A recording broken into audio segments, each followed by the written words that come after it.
first item on the agenda. Consider approving minutes held from January 13th. Make a motion to approve the minutes. Motion made, second by Bob, all in favor? Good.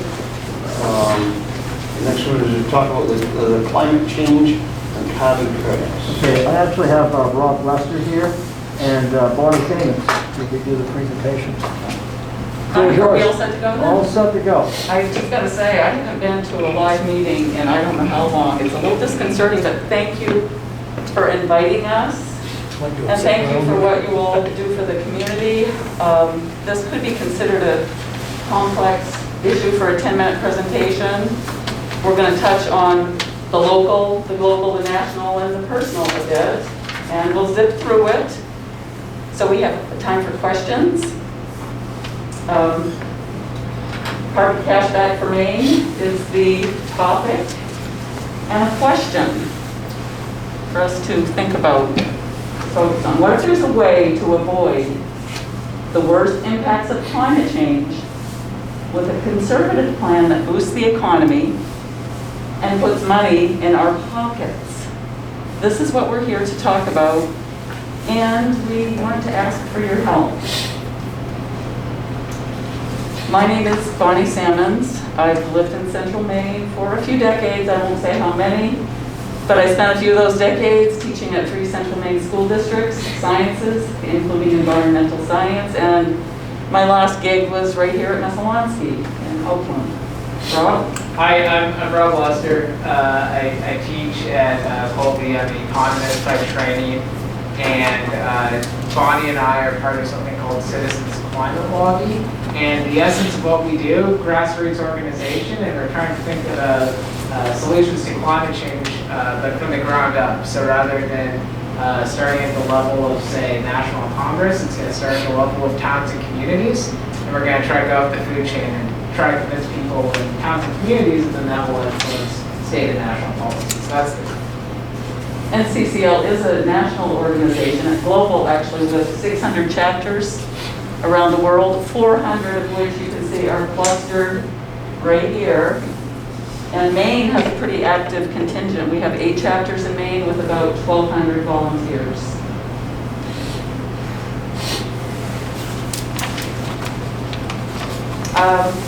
I emailed a copy of this to you, so I guess you have an emailed copy and a printed copy, and I put that copy up there small so that you wouldn't feel like you had to read it while the slide was up there. The main resolution to take action on climate pollution is the core of what we're asking of the Oakland Council and of communities around the state. The article states that since changes in climate are costing all of us in Maine and will continue to do so, we urge the federal government to take action by putting a price on carbon and returning the money monthly to each household. We call this carbon cashback pricing. Can the article be included in the town meeting warrant? We'll come back to this question at the end, but for now, I just want to make a quick mention that this won't add anything to the town budget. And if you want to stop right here and just say yes, then we'll go home. But we do have a few other things to share with you that I think you'll find interesting. The Energy Innovation and Carbon Dividend Act is a bill that accomplishes the goal that's stated in that article.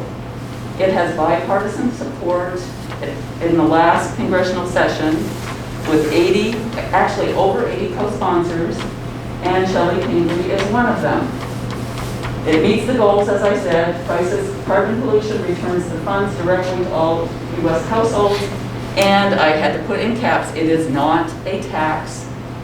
It does not go to a government fund. It is returned to people. It's a conservative, neutral approach, does not increase the size of government or add more government programs or regulations. Look at all the countries that are pricing carbon already. The US, India, and Russia are 3 of the world's biggest economies that are not currently pricing carbon. In Europe, we do expect to see something called a border adjustment by 2013. And this is something that I think is going to get people to pay close attention because it will impact us in terms of imports. We will be paying. A carbon fee will help rectify that. So I'll jump in here and give, I guess, the brief economics lesson. So this is a good time to go to sleep if you don't like the economics lesson of this. So let me just run through how something like the bill that Bonnie just described would work in practice. So if something like this passed, year one, you'd see a $15 increase on metric ton of carbon. And we're going to go into a little bit about what that means for a gallon of gas or a gallon of heating oil, a gallon of natural gas. We can price that all in. So that starts $15 a ton, okay? And it's going to be applied at the first point where people are extracting that coal or that oil, wherever that first point is. So that's where it starts. Okay, then it's going to go up $10 annually. So why does it start at 15 and go up to 25, 35, etc.? I think the design there, the idea is to let people plan a little bit. Okay, we're not going to start with a super high tax on carbon that would immediately destroy all the jobs in gas and coal industry. Let's ratchet it up 15, 25, 35 and let technology adapt in ways we can't really foresee, but technology is going to adapt as we change the price of carbon, and people are going to reduce their carbon intake. That's the ultimate goal here. So that's the first point. The second point, as Bonnie mentioned, is that instead of the tax going into government coffers and being used to finance a whole bunch of different projects, it's immediately going to be returned to households. Okay, so we have a bunch of people in the economy. We're going to take all that money raised from the carbon tax, divided by the total number of people. That all goes back to households. So that is what is going to be done at the revenue. So that's the revenue side. Finally, you might be worried about what happens at the border. So is it the case that, say you're a US producer who's using coal, oil, whatever, and instead of buying from US producers, you're now going to buy from abroad. You're going to buy from China, right? Because China's going to be cheaper. The idea of the border adjustment tax is to reduce that opportunity for avoidance. Okay, so what's going to happen is if you're importing oil or something like that from China, there's going to be a border adjustment tax to make the imported price equal to the domestic price. So that's what's going to happen.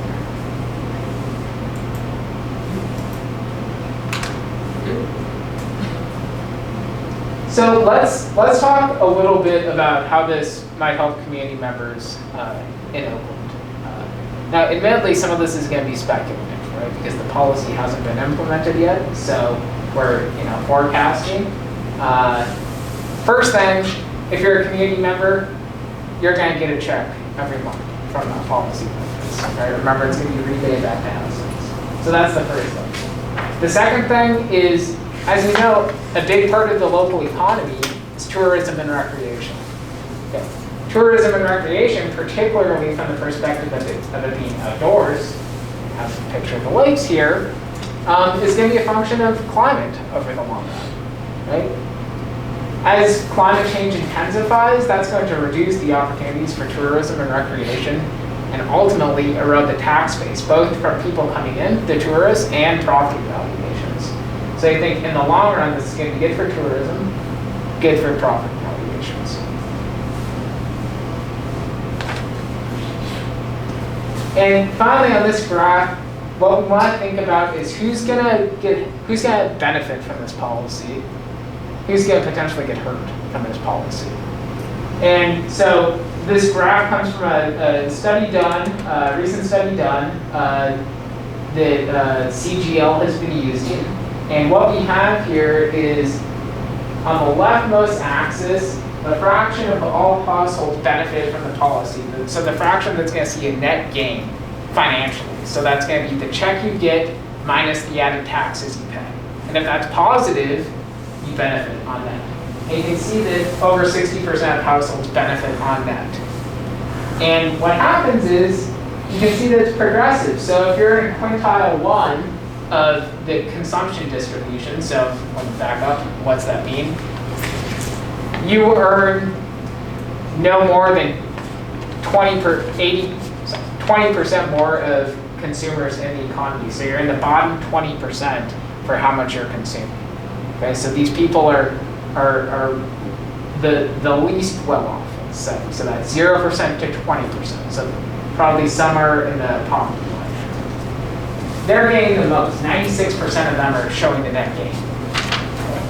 You go up to the second quintile. So these are people who are consuming between the 20th percentile and the 40th percentile. So you're still below average, but you're between 20 and 40. Okay, 85% of them are gaining. And if you keep doing this throughout the consumption distribution, and you see the richest folks in the quintile 5, so that would be in the top 80 to the 100th percentile, only about 12% of them gain. Okay, so there is some element of this policy being progressive. That's just a function of policy. And where this is coming from is if you're richer, if you consume more, chances are you're driving more, using more gas, you're living in a bigger house, which means consuming more energy there. And since this policy is being rebated to households lump sum, the richer you are, the least you're going to tend to gain, or the poorer you are, the most you're going to gain.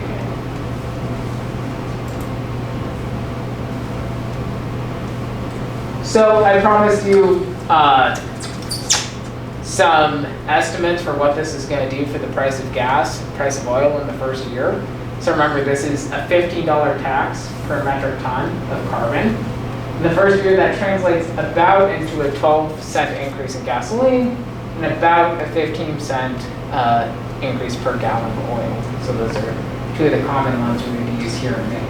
As that tax goes up, these numbers will likely go up. So this is the first year, remember, when we go 25, 35, etc., those prices are going to increase, assuming existing technology.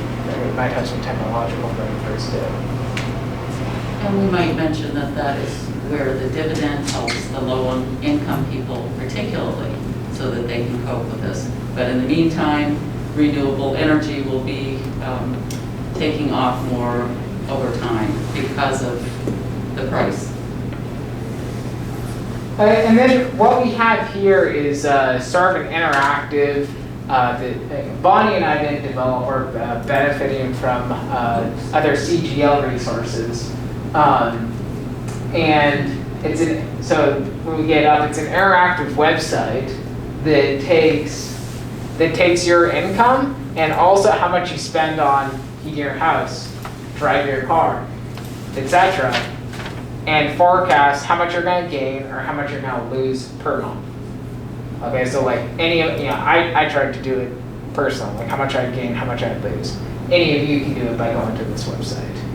Okay, so, or you could take the median person in Oakland, right, and see how much they stand to gain or lose. And we can make this website available to you, I think. Maybe it's linked on the handout. Yeah, so check that out. But I guess we're not going to do we were going to do a little demo, but it's not super necessary. I would encourage you to try it out. Yeah, and again, about 60% of households are going to gain from this policy, and you can see that as you play around with those numbers. But something to keep in mind is the more you're driving, right, or the more oil you're using in your house, the less you're going to gain. Right? That's just going to be a function of the policy, right? Because you're consuming more energy. So Gary, I know you're disappointed. This was where you were going to be a guinea pig for the calculator. Let's see. Back to. You're looking for an internet connection? Is that what you're looking for? Yeah. I don't. Let me see. Do you remember what the internet connection was over here? We can proceed. That's okay. Okay. I think that's the next slide. Yeah, I don't have it. Funny. So a lot of talk about money, of course, and we're already paying. This was in the Sentinel by the Associated Press, January 5th. the record for the number of weather disasters that cost at least $1 billion was broken, 22 of them in the year 2020. And according to this piece, it was the 6th consecutive year with 10 or more billion-dollar climate disasters. I took note a couple of years ago when Susan Collins, there were a number of articles about this nationwide and in Maine. She noted the GAO report showing that climate disasters cost taxpayers I think it was $317 billion that year. And with the current trajectory, it was estimated that it would approach $1 trillion in the relatively near future.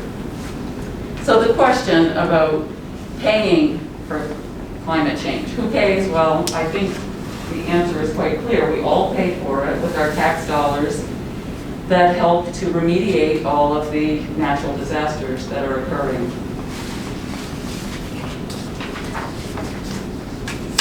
So back to our original ask for you folks. And why is it that we're asking for town involvement? Rob alluded to it at the beginning, but for a national policy. Well, once an article is voted on by the town or passed by a select board or town council, all of these people will be notified.